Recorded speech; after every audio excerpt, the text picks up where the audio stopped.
Aranex sent me these plant-based sponges for my review. This is the pack of 12. You can also get a pack of 24.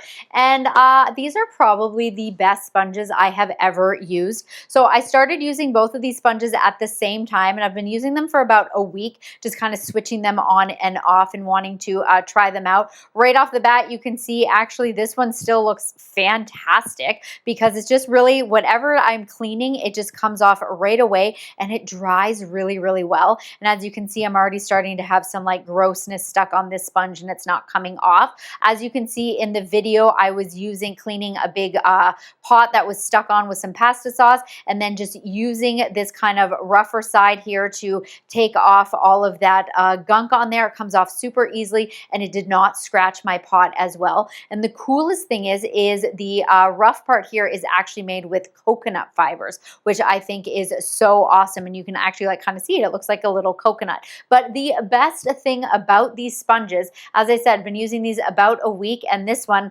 like, you know that really gross like sponge smell? This one has it. This one, not even a little bit. There is nothing. There's just something about these that dry really well, so it just doesn't kind of leave that bacteria on there to like breed and get all stinky. So this one I'm definitely over, and these ones are my new favorites.